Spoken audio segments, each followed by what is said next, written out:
ჯგუფების თუ არ ჩვენი პროტესტის კოორდინირების მიზნით დღეს დაფუძნდა საზოგადოებრივი ასამბლეა, რომლის იდეაზეც და განხორციელებაზეც სხვადასხვა ადამიანები ჯგუფები დიდი ხანია უკვე მუშაობენ და გვინდოდა რომ თქვათ აი ამ აუდიტორიისთვისაც თქვათ უფრო უკეთ ამ აუდიტორიასაც უფრო უკეთ გაეგო ამ იდეის შესახებ, ამიტომ მოვიწვიეთ ორი ადამიანი, ნანა ამისულაშვილი და ანა გაბელაია, რომელებიც უფრო უკეთ მოგვიყვებიან იდეის შესახებ, მიზნების შესახებ, გეგმების შესახებ თუ ამ საზოგადოებრივი ასამბლეასთან დაკავშირებით. დიდი ბოდიში მინდა უხადო ლოდინისთვის და დიდი მადლობა გადაუხადო, რომ აქ ჩვენთან ერთად არიან. თუ შეიძლება თუ თქვათ კიდევ უკეთ გაიგოთ, შეიძლება ცოტა აქეთ ჩამოვიწიოთ დინამიკთან ახლოს, რომ უკეთ გავიგოთ. დიდი მადლობა და ნანას გადავცემ სიტყვას, რომ დავუწყოთ.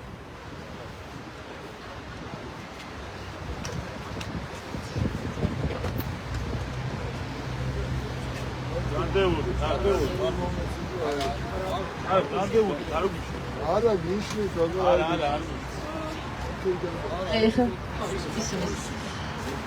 მოგესალმებით საღამომშვიდობის ყველას.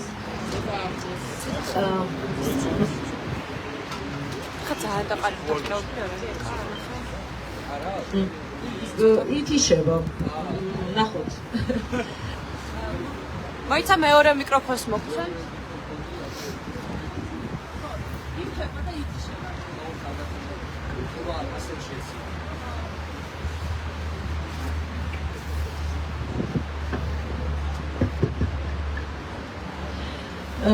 ისმის ხო?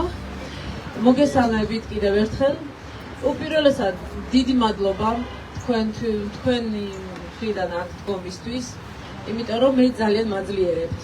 მე რომ მოვდივარ აქ რუსთაველზე, რომ ხედავ ადამიანებს, ეგრევე мотивациით და იმედით ვივცები და ამისთვის ძალიან დიდი მადლობა და მე მჯერა რომ ჩვენ ბრძოლას ბოლომდე მივიყვანთ. ამ ბრძოლაში სხვადასხვა ეტაპებს გავდივართ და გარდა ქუჩის პროტესტისა, რომელიც არის უმნიშვნელოვანესი და რომელიც კიდევ მეტად უნდა გავაძლიეროთ, თავიდანვე ქონდა ჩვენ იდეა, რომ უფრო სტრუქტურირებულ საზოგადოებრივი ინსტიტუციის მსგავსი რაღაც შექმნილიყო, რომელიც იქნებოდა ერთგვარი ზეწოლის მექანიზმი. როგორც რუსთაველზე, ქუჩაში დგავართ ფიზიკურად, ისე რომ ჯგუფები და ადამიანები ვიდგეთ ინტელექტუალურად ერთმანეთს ვეხმარებოდეთ, ცოდნით და ასე ვაძლიერებდეთ. დაახლოებით ეს იყო იდეა, რის გარშემოც დავიწყეთ მუშაობა. გარდა ამისა, ამას ცოტა წინ მანამდე შესავალიც ჰქონდა, მეორე ტალღის მერე რუსული კანონი რომ მივიღეთ, სწორედ იმაზე ვფიქრობდით მეგობრები, როგორ შეიძლება დასრულდეს ეს მუდმივი წრე ძალაუფლების უზურპაციის და ერთადერთი გამოსავალი არის, რომ საზოგადოება გაძლიერდეს, ხო? საზოგადოების გაძლიერებას რაღაცა ფორმა სჭირდება, რაღაც სტრუქტურა სჭირდება და სწორედ ეს ყველაფერი დროში დაემთხვა, ჩატარდა, გაგვიყალბდა არჩევნები, მე გამოგვიცხადეს, რომ აღარ მივდივართ ევროპისკენ და ძალიან მომწიფდა სიტუაცია იმისთვის, რომ რაღაც მძლავრი მექანიზმზე გვეფიქრა და შექმნილიყო. ამას საკმაოდ დიდი შრომა დაჭირდა, იმიტომ რომ ბევრ ინტერეს ჯგუფს, ბევრ ადამიანს ვესაუბრებოდით და კონკრეტული სტრუქტურა შევთავაზეთ საზოგადოებას. ეს არის სახელწოდება არის საზოგადოებრივი ასამბლეა და არის ორი დარბაზი. ორ დარბაზს მოიაზრებს, როგორ კომპლექტდება, მე მოკლედ მოგიყვებით და ანა მე ამოცანებზე გესაუბრებათ და დანარჩენი თუ რაიმე კითხვები იქნება, დიდი სიამოვნებით გიპასუხებ. საზოგადოებრივი ასამბლეა არის წარმომადგენლობითი დეცენტრალიზებული პლატფორმა, საზოგადოებრივი პლატფორმა. დეცენტრალიზებული არის მართლაც დეცენტრალიზებული, აი ბლოკჩეინ სისტემის პრინციპზე არის აგებული, რომელიც ნიშნავს, რომ ვერ მოხდება მისი მითვისება კონკრეტული ჯგუფის მიერ. ანუ ეს პლატფორმა ვერასოდეს ვერ გადაიქცევა პოლიტიკურ პარტიას, იმიტომ რომ ეს არის როგორც წარმოვიდგინოთ ბირჟა, სადაც ძალიან ბევრი ადამიანიო, ჯგუფიო მოძრაობს და ერთმანეთს ხედავს. ანუ ეს პლატფორმა ჩვენ დაგვეხმარება რომ დავინახოთ ერთმანეთი და ერთმანეთი გავერთიანდეთ, სხვადასხვა საკითხებზე ვიმუშაოთ, გავჯგუფდეთ და ასე შემდეგ. გავაძლიეროთ ერთმანეთი, გავაძლიეროთ ხმა საზოგადოების, იმიტომ რომ აქ ახლა ჩვენ ინტერეს ჯგუფები არის მაგალითად კულტურა, რეგიონების, შშმ-პირის თემი, სოციოლოგები, ადვოკატები და ჩვენ ყველას ვეუბნებით, რომ ეს არის პლატფორმა, არის შესაძლებლობა, რომ შენი ხმა გააჟღერო და ის გაძლიერდეს იმით, რომ სხვის ხმას შეუერთდეს და მივიდეს ადრესატამდე. და ადრესატი ვინ არის, ხო? ადრესატი არის დანარჩენი საზოგადოება, ადრესატი არის საერთაშორისო საზოგადოება და რაც თავარია პოლიტიკური საზოგადოება საქართველოში, რომლებსაც უნდა გავაგებინოთ, რას ვითხოვთ ჩვენ, ხო? საქართველოს მოქალაქეები რას ვითხოვთ, როგორი სახელმწიფო გვინდა რომ გქონდეს. მოკეთ, ამისთვის ეს სტრუქტურა არის წარმომადგენლობითი პრინციპებზე კომპლექტდება, წარმომადგენლობითი პრინციპით. ორი დარბაზია, საზოგადოებრივი დარბაზი და რეგიონული დარბაზი, იმიტომ რომ რეგიონებს ცალკე ჭირდებათ გაძლიერება, ძალიან ძიმე მდგომარეობა რეგიონებში და ადამიანებს ელემენტარულად იმის შეგრძნება არ აქვს და არასოდეს არ დაფიქრებულან იმაზე, რომ შეუძლიათ თავიანთი საქმეები თვითონ გადაწყვიტონ ხოლმე, ხო? თავიანთი პრობლემებზე თვითონ იმუშაონ, რესურსები, ფინანსები თვითონ მოიხმარონ და თვითონ გადაწყვიტონ რა გააკეთონ თავის რეგიონში თუ სოფელში, ხო? შესაბამისად, ცალკე იქნება რეგიონული დარბაზი, რომელიც ეხლა მუშაობის პროცესშია. ამ ეტაპზე დღეს ჩვენ გვქონდა 20-ზე მეტი ინტერეს ჯგუფიდან წარმომადგენლები ყავდა, დაახლოებით 52 წარმომადგენელი და ოფიციალურად დაფუძნდა. თუმცა ნიშნულოვანია, რომ ეს მუდმივად ფართოვდება. ანუ დარბაზში შესვლის შესაძლებლობა აქვს ნებისმიერ ჯგუფს.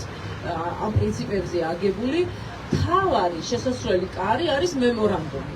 საზოგადოებრივი ასამბლეის მემორანდუმი, რომელიც ამბობს ძირითად მოთხოვნებს აყალიბებს. ეს არის ახალი არჩევნები, უკანონო დაპატიმრებულების გათავისუფლება და ევროინტეგრაციის გზაზე დაბრუნება.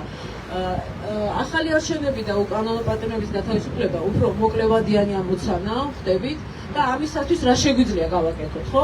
ისედაც ყველა ვცდილობთ და აქტივობა ამისკენ არის მიმართული, მაგრამ ეს პლატფორმა საზოგადოებრივი ასამბლეა გვაძლევს შესაძლებლობას გავაერთიანოთ ენერგია და სინერგიის ეფექტით უფრო კარგი შედეგი მივიღოთ. იმიტომ რომ ეს ცოტა რთული ამას რომ ყვებია, ესე უნდა იყოს, ისე უნდა იყოს და პრაქტიკაში კითხვა გაჩნდება, ხო? აი რა როგორ მუშაობს და რეალურად სანამ დაფუძნდებოდა უკვე ჩვენ ნახეთ როგორ მუშაობს. იმიტომ რომ ძალიან ბევრმა ჯგუფებმა ერთმანეთი დავინახეთ და უკვე პროექტებიც ჩაუშვით. მაგალითად, მე წარმოვადგენ ადვოკატების და იურისტების ჯგუფს. ჩვენი ერთ-ერთი წარმომადგენელი სოფი მუშკუდიანი არის სოციალური მუშაკთა ჯგუფიდან, რომელიც ეხმარება საჯარო მოხელეებს, ეხლა ამობილიზებენ ძალებს და ცოდნას იმისთვის, რომ საჯარო მოხელეებს თუ მათ შორის ფსიქოლოგიურადაც მოხდეს მათი დახმარება, რომ მათ მიმართ არის დიდი რეპრესიები და ჩვენ თანამშრომლობთ ერთობლივად რეგიონების აქტივისტებთან, იმიტომ რომ რეგიონში აქტივისტებს ძალიან უჭირთ ზუგდიდიდან დამიკავშირდნენ მაგალითად აქტივისტები და როგორც აღმოჩნდა საიას ერთი ადვოკატი ყავთ ხოლოდ იქ, რომელიც ვერ აუდის რა თქმა უნდა საქმეს და შევთანხმდით რომ გავაკეთებთ რამდენიმე ჩართვას, რომ ელემენტარულად შეადარიგებები მისცენ ადვოკატებმა, მე ჩავთავ ადვოკატებს, ისინი აქტივისტები ჩაერთებიან და თვითონ მაინც იცოდნენ, ხო? პროცედურა, ადმინისტრაციული წესით, სისხლისამართლის წესით რო აკავებენ, რა უფლებები აქვთ, როგორ მოიქცნენ, რა უნდა თქვან სასამართლოში, რა უნდა თქვან დაკავების დროს და ასე შემდეგ. მეორე მხრივ სოფის მხრიდან უნდა დავაორგანიზოთ ჯგუფი, რომელიც დაეხმარება საჯარო მოხელეებს, რომლებიც უკვე რეორგანიზაციის და რეპრესიების წინაშე დგანან რეგიონებში. ანუ რეგიონებში ასევე ამ კუთხითაც ძალიან უჭირთ და სჭირდებათ ინფორმაცია და დახმარება, ასე ვთქვათ, ინტელექტუალური დახმარება კონსულტაციების გზით, ხო? აი ეს არის პატარა მოდელი, ხო? ეს რო არა ასამბლეის იდეა ჩვენ დაკავშირება ძალიან გაჭირდებოდა და სწორედ აი წმინდად ასამბლეის იდეა არის ხიდების გადება ჯგუფებს, აქტიურ ჯგუფებს შორის, რომლებიც ერთმანეთს ვერ ხედავენ და ამ გზით, ამ მექანიზმის საშუალებით დაინახავენ და უფრო გაძლიერდება მათი აქტივობა და მათი ხმა. დამატებით რა შეიძლება კიდე ითქვას, ხო, შემოერთება, როგორ შეიძლება ეს არის ღია პლატფორმა, ნებისმიერს შეუძლია შემოერთდეს, რომელიც ეთანხმება მემორანდუმს, ეთანხმება იქ გაწერილ პრინციპებს და ჩვენ დამუშავების პროცესშია ეთიკის კოდექსი, წესდება, რომელსაც შევათანხმებთ და აი ამ სამართლებრივ ჩარჩოს ფარგლებში ვიმოქმედებთ და შემოერთება როგორ ხდება? ხდება არსებულ აქტიურ ჯგუფთან შეერთება, ან საკუთარი აქტიური ჯგუფით, ან თემატურად. თქვენ საიტზე შეგიძლიათ ნახოთ www.geoassambleya.org და იქ არის ფორმები, შეგიძლიათ შეავსოთ, მონიშნოთ თქვენთვის სასურველი თემა და დაგიკავშირდებით და შევეცდებით, რომ კოორდინირება გავაკეთოთ ჯგუფებს შორის. აი კიდე ერთი მაგალითი, ძალიან საინტერესო ჯგუფი მობილის და ასე ვთქვათ დეზინფორმაციის წინააღმდეგ, იმიტომ რომ რამდენიმე ადამიანი შეხვედრებზე იყო ერთი და იგივე ინტერესებით და სწორედ ამ შეხვედრების ფარგლებში გაიცნეს და ეხლა უკვე ძალიან საინტერესო დოკუმენტებზე და სტრატეგიებზე მუშაობენ. ეს არის უკვე სანამ დაარსდებოდა ასამბლეა, მანამდე რა სამუშაო უკვე თავისთავად გაკეთებული იქნა და მით უმეტეს როცა გაძლიერდება და ბევრი ჯგუფი დაემატება და იქნება ერთმანეთთან კოორდინაციაში, ვფიქრობ ძალიან ბევრი აქტივობა წამოვა და ჩვენი ამ ამოცანების მისაღწევად შევძლებთ ძალების გაერთიანებას. ანას ვთხოვ, რომ ჩვენ გვაქვს 5 ამოცანა განსაზღვრული, თქვენ ამ საიტზეც შეგიძლიათ გაეცნოთ და ახლა ანა გაგაცნობთ ამ ამოცანებს. მადლობა ნანა.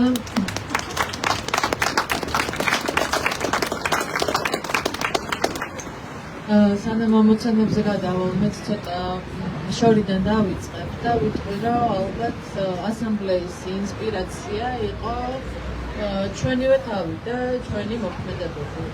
და გზადაგზა, როცა მე მიდიოდა მუშაობა უკვე საინიციატივო ჯგუფში, კიდე ახალი ინსპირაციები გვემატებოდა. მაგალითად, როგორც იყო მარშები და ის თვითორგანიზება, რაც ჩვენ ქართულმა საზოგადოებამ ვაჩვენეთ, რომ თურმე ესე კარგად შეგვიძლია და მართლა დეცენტრალიზება, პროტესტის და არ ვიცი, აი რაღაცა ერთიანი სულისკვეთება, რომელიც ვიღაცებს ესე უბრალოდ ამოძრავებდა. ესეც იყო ესეც იყო ჩვენი ინსპირაცია და აი ნანა მახსენა ინტერეს ჯგუფები, ხო? როგორც მარშები იყო, რომ თავიდან დაიწყო პროფესიების მიხედვით, ესე ჩვენც დავიწყეთ პროფესიების მიხედვით ადამიანებთან მუშაობა.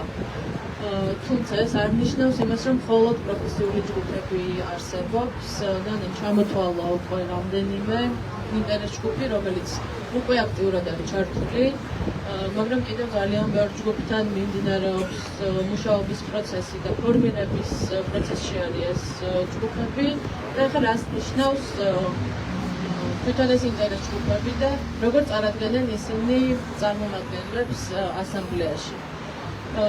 ძალიან ბევრი ფიქრის და ბანშის შემდეგ მივედით ესეთ ფორმულამდე, რომ 100 ადამიანი თანხმდება იმაზე, რომ აირჩიოს 3 წარმომადგენელი, რომელიც წარადგენს ამ 3 ადამიანს ასამბლეაში.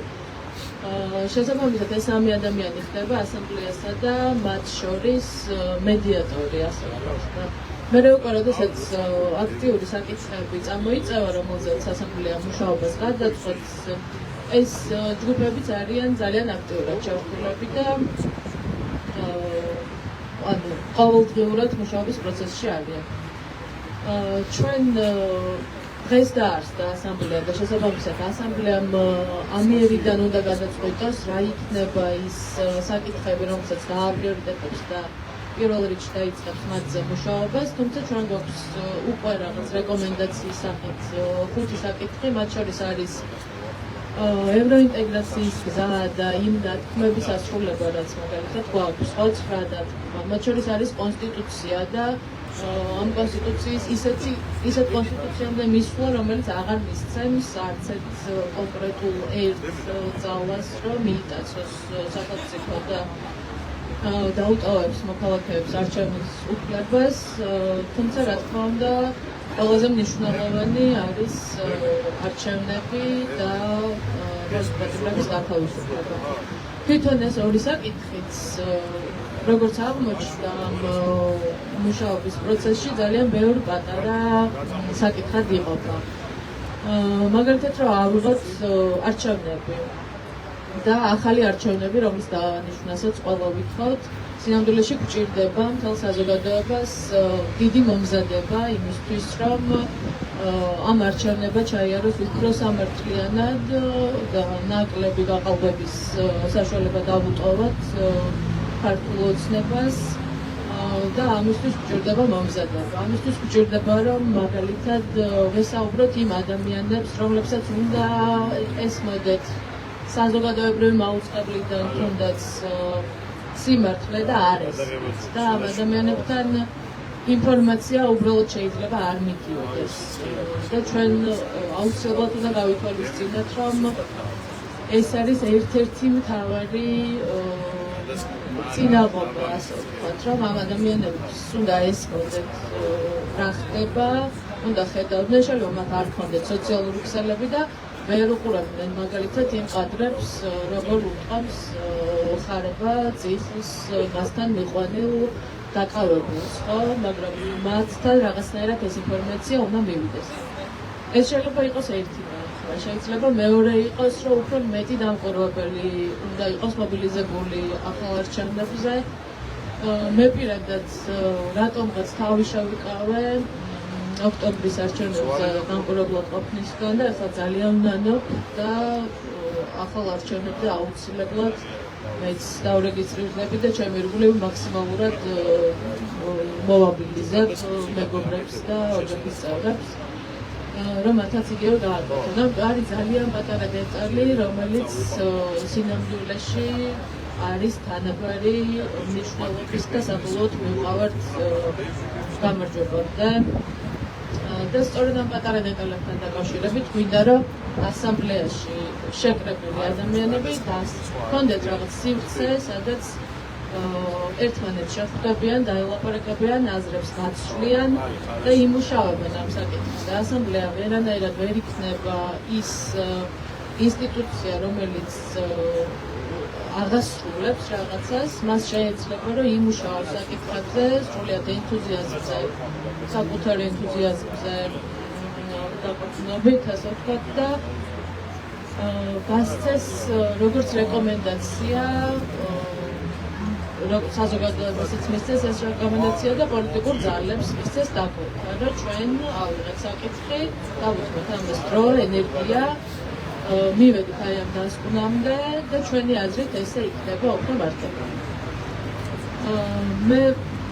მე პირადად მგონია, რომ ქუჩაში დგომის გარდა, რომელიც არის საყრდენი ამ წინააღმდეგობის, აუცილებელია, რომ მიდიოდეს პარალელური პროცესები და საზოგადოებრივი ასამბლეა მესახება ყველაზე ესე ვთქვათ დიდ ესეთ პროცესად, რომელიც ახლა მიმდინარეობს, ამიტომ ყველას გულწრფელად მოგიწოდებთ, რომ გაეცნოთ პირველ რიგში მანიფესტს, რომელსაც აფინს ვდგავართ ყველავე თანხმობით, რა თქმა უნდა, თორე არ გავიყინებოდით ამ სიცივეში ყველად და შემოუერთდეთ. ძალიან ბევრი გზა არსებობს შემოერთების, ყველა შეკითხვა, ყველა ნაირი კრიტიკა და ყველა მოსაზრება არის ძალიან მნიშვნელოვანი და ეს ყველაფერი გამოვა მარტო იმ შემთხვევაში, თუ მართლაც მოხდება საზოგადოების დიდი ნაწილის ამ იდეის უკან გაერთიანება. მადლობა.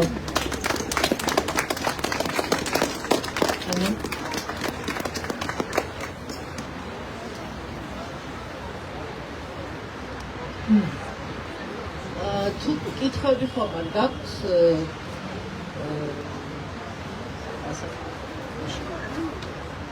ისევ გაიგიშა. არა?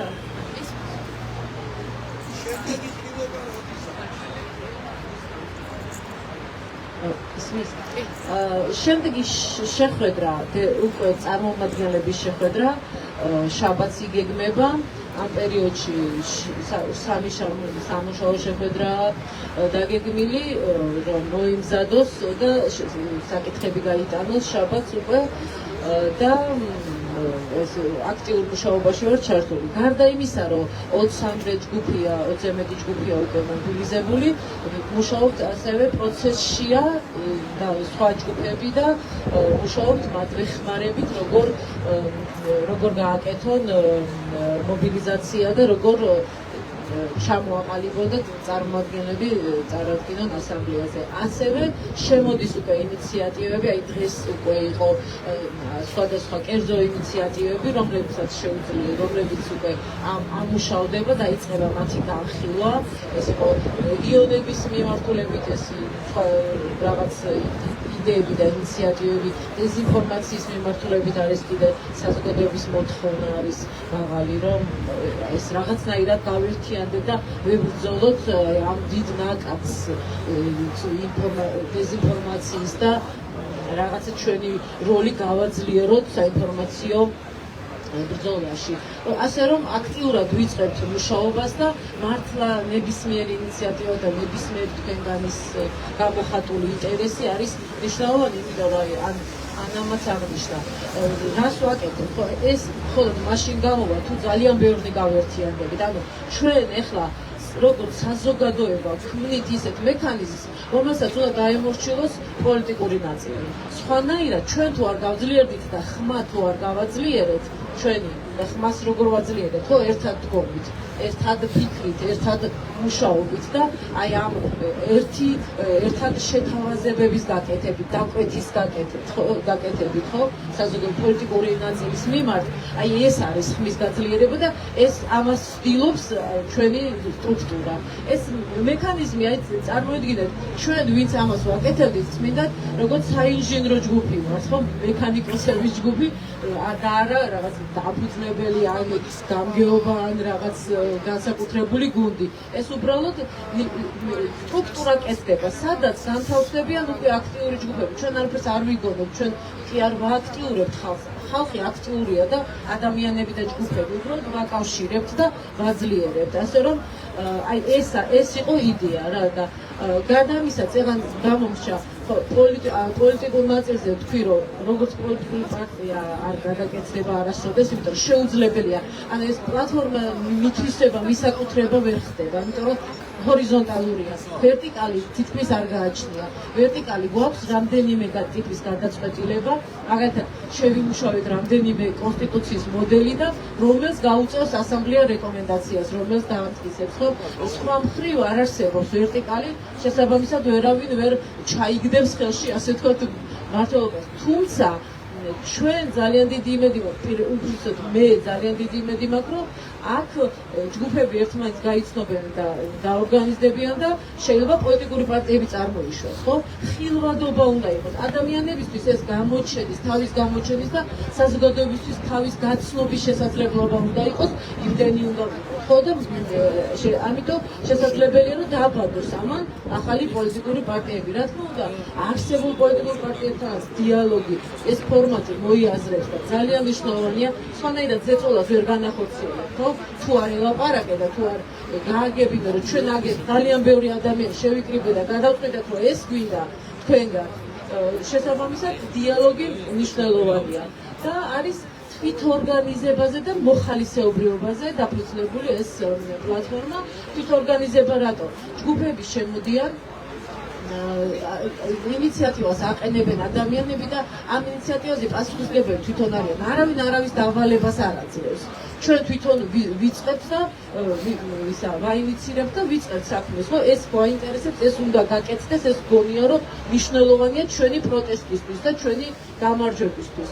და ამიტომ ეს რაღაცა დაწერილი როგორც ასეთი საკითხები, ვინ რას აკეთებს, ესეც არ არის. ყველა აი ამ ამოცანებში მოქმედებ და ჩვენ საქმეს ვაკეთებ და შესაბამისად პასუხისმგებელიც ადამიანი არის თავის წინაშე და იმ ჯგუფის წინაშე ვისთანაც მუშაობს და არა სადღაც ზემოთ ვიღაცა ასამბლეის წინაშე, რომ ასამბლეა არის უბრალოდ სტრუქტურა, არანაირი ვერტიკალი. რაც შეეხება მოხალისეობრივობას, ეს რა თქმა უნდა, ეს იმას ნიშნავს, რომ არავინ არ გვაფინანსებს, ანუ არანაირი რაღაც საეჭვო ფინანსები ჩვენს უკან არ დგას და ჩვენი ძალებით ვცდილობთ ყველაფერს გაკეთებას. აი საიტი ჩვენი ძალებით არის გაკეთებული. მე მოდის უამრავი საინტერესო ადამიანი კომუნიკაციების მიმართულებით, მარკეტინგის მიმართულებით იქნება თუ სხვადასხვა პროფესიის ადამიანი და თავაზობენ დახმარებას, რომ ანუ თავისი წვლილის შეტანას. მაგალითად დღეს დამფუძნებელი სადამყრილობა იყო წერეთელზე ჭოლას თეატრში ეძახიან, რომელიც შემოგთავაზეს კულტურის სფეროს დახმარებით, რომ მეგობრულად და ესე რაც გვჭირდება, რომ თანხები აგროვდეს ამ ჯგუფში, ან მეგობრების დახმარებით ამას ვაგროვებთ, თუ ჯერჯერობით 1-2 დავჭირდა. ძირითადად შეხვედრისთვის სივრცისთვის, ხო? ანუ აი ეს არის ჩვენი გაგებით მოხალისეობრიობა, არავისი არ ვართ გამოდიდებული, რომ იქნებ დაგვაფინანსოს, ყველაფერს ვიწყებთ და ვაკეთებთ ჩვენ.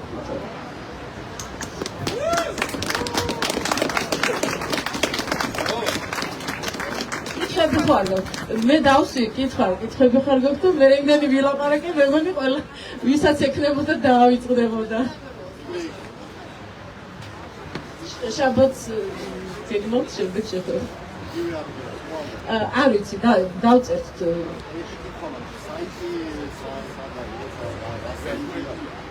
კი, ვებგვერდი არის www.geoassambleya, როგორც გესმით, წერტილი 2. ხო, W-ები უნდა ჩაწეროთ, ჯერ მაგის გარეშე რატომღაც ახსნის საიტს. ამ Facebook-ზე Public Assembly საზოგადოებრივი ასამბლეა, ესე შეგიძლიათ მოძებნოთ. იქ უკვე არის ინფორმაციები გაფასებული, ვიდეოები, საინფორმაციო ვიდეოები და ადვილად მიხვდებით.